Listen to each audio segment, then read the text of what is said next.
வணக்கம் நண்பா. இது உங்கள் ரெஸ்லிங் ஃபேமிலி 2.0. இன்னைக்கு வீடியோவில் உங்களோட ட்ரைபல் சீஃப் ரோமன் ரெயின்ஸும் கோடி ரோட்ஸும் என்ன பேசுனாங்க அப்படிங்கிற மாதிரி ஒரு செக்மெண்ட்டை நம்மளோட WWE வச்சுருந்தாங்க. அது உண்மையிலுமே தரமாக இருந்துச்சு. அந்த ஸ்மாக்டவுன் அந்த அந்த செக்மெண்ட்டில் கோடியாக இருக்கட்டும், ரோமன் ரெயின்ஸாக இருக்கட்டும் என்ன பேசுனாங்க அப்படிங்கிறத டீட்டெயிலாக பார்க்கலாம். அதாவது நம்மளுடைய அந்த ஒரு என்ட்ரன்ஸ் அப்படிங்கிறது ரொம்பவும் அற்புதமாக இருந்துச்சு. ஆனால் நிஜலுமே சொல்கிறேன், அதாவது நார்மலாக பேசுகிறத விட இவங்களுக்கு பண்ண இந்த ஒரு செக்மெண்ட் அப்படிங்கிறது ரொம்பவும் நல்லா இருந்துச்சு. ஆனால் அது இல்லாமல் நம்முடைய கோடி ரோட்ஸும் சரி, நம்மளுடைய ரோமன் ரெயின்ஸும் சரி ஃபேஸ் டு ஃபேஸ் நிற்கிறாங்க. நிற்கிறப்ப நம்மளுடைய கோடியே கேட்குறாரு, Roman Reigns first of all நான் எதுக்கு உன் கூட வந்து நான் டாக் டீம் பார்ட்னராக இருக்கணும்? அதுக்கான கேள்வி என்ன அப்படிங்கிற மாதிரி எனக்கே இருக்குது. அதாவது ஃபர்ஸ்ட் ஆஃப் ஆல் நான் தான் உன்னோட டைட்டிலை முறியடித்தேன், உன்னை தோக்கடிச்சு நான் தான் சாம்பியன் ஆனேன், உங்ககிட்ட இருந்த எல்லாத்தையுமே நான் தான் பறித்தேன்.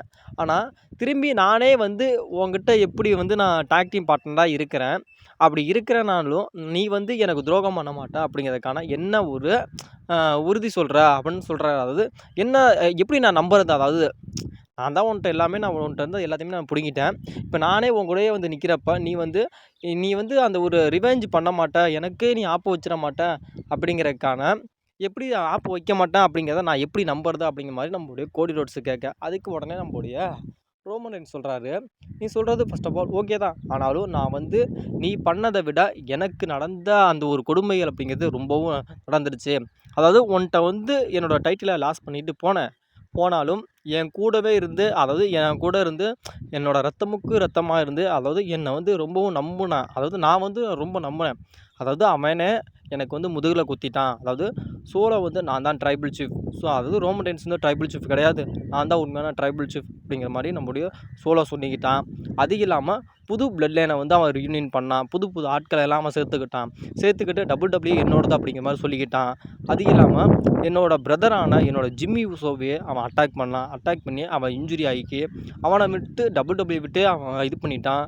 அவன் வந்து ரொம்பவும் சீரியஸாகவும் இன்னமும் இருக்கிறான். அது இல்லாமல் வயசான பால் ஹேமன் வந்து அட்டாக் பண்ணி அவரையும் ரொம்ப கொடுமைப்படுத்திட்டான். அது யாருக்காக அப்படின்னு கேட்டால் எனக்காக தான். அந்த கடைசி நிமிஷத்தில் கூட பால் ஹேமன் வந்து என்னை மட்டும்தான் நம்பினான். அதாவது உண்மையான ட்ரைபிள் சீஃப் யார் அப்படின்னு கேட்டால் ரோமன் ரெயின்ஸ் மட்டும்தான். சோலோ நீ கிடையவே கிடையாது அப்படின்ட்டு எனக்காக என்னோட உயிருக்கு உயிராக இருந்தால் என்னோட பால் ஹேமனே அட்டாக் பண்ணிட்டான். அதாவது என்னை பொறுத்த வரைக்கும் ரோமன் ரெயின்ஸுக்கு யார் ரொம்ப ரொம்ப பிடிக்கும் அப்படின்னு கேட்டால் பால் ஹேமன் தான். பால் ஹேமனுக்கு யாரை ரொம்ப ரொம்ப பிடிக்கும்னா ரோமன் ரெயின்ஸ் தான். அதாவது ரோமன் ரெயின்ஸ் நான் இல்லை அப்படின்னா பால் ஹேமன் சத்தியமாக கிடையாது. 2 பேர் தான் நாங்கள் எப்பயுமே.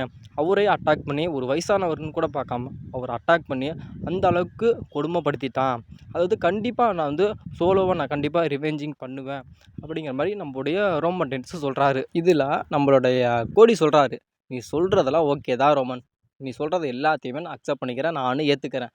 ஆனாலும் சோலோ வந்து இந்த நிலைமைக்கு போனதுக்கு காரணம் யாருன்னு கேட்டால் என்னை பொறுத்த வரைக்கும் அது நீ தான் அப்படிங்கிற மாதிரி நான் சொல்லுவேன். ஏன்னா அவன் பாட்டுக்கு தனியாக தான் இருந்தான். உன் கூட என்னைக்கு சேர்ந்தானோ அன்னைக்கு பிடிச்ச சனியாக தான் இன்ன வரைக்கும் இருக்குது. அதாவது நீ எப்படி my WWE, my show, my commander, அதாவது மை சாம்பியன், மை WWE நீ எக்கச்சக்கமாக சொல்லுவில்ல, அதே தான் அவன் அப்படியே சொல்கிறான். நீ என்னென்ன பண்ணிக்கிட்டு இருந்தியோ அந்த ஒரு ஆட்டிடியூட்டை அப்படியே அவன் வந்து உன்கிட்ட இருந்தது எல்லாத்தையுமே அவன் அப்படியே எடுத்து பண்ணுறான். என்னை பொறுத்த வரைக்கும் அவன் தனியாக இருந்திருந்தா கூட நல்லா இருந்திருப்பான். உன் கூட சேர்ந்தான்ல, அப்போலேருந்து தான் அவனுக்கு சனியே பிடிச்சிருச்சு. அதனால தான் நீ பண்ண எல்லாத்தையுமே அவனே பண்ணிக்கிட்டு இருக்கான். அவன் கெட்டு போனதுக்கு ஒரு முதல் காரணம் யாருன்னு கேட்டால் கண்டிப்பாக நான் வந்து ஒன்றை தான் ரோமன் சொல்லுவேன் அப்படிங்கிற மாதிரி நம்மளுடைய கோடி சொல்லியிருக்காரு. ஆனாலும் அது உண்மை தான்.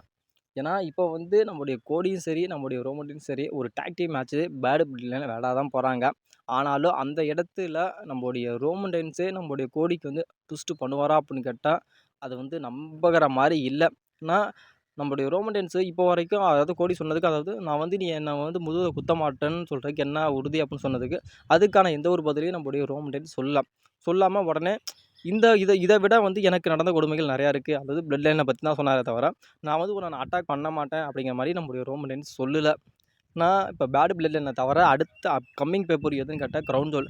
அதில் வந்து ரோமன் ரெயின்ஸுக்கும் சரி, நம்முடைய கோடிக்கும் சரி மேட்ச் இருக்கும். அதனால் என்னை பொறுத்த வரைக்கும் இதில் வந்து பேட் பிளட்ல இந்த டாக் டீம் மேட்ச்சில் ஒரு மிகப்பெரிய ஒரு ட்விஸ்ட் இருக்குது அப்படிங்கிறத நம்ம வெயிட் பண்ணியே பார்க்கலாம். அதாவது ரோமன் ரெயின்ஸும் சரி, நம்முடைய கோடி ரோட்ஸும் சரி, இவங்க தான் இன்றைக்கி நடந்த ஸ்மாக்டவுனில் இதுதான் பேசுனாங்க. இதை நான் தமிழில் ட்ரான்ஸ்லேஷன் பண்ணிட்டேன். வீடியோ பிடிச்சிருந்துச்சுன்னா வீடியோக்கு லைக் பண்ணிட்டு நம்ம சேனலை மறக்காமல் சப்ஸ்கிரைபர் பண்ணுங்கள் நண்பா.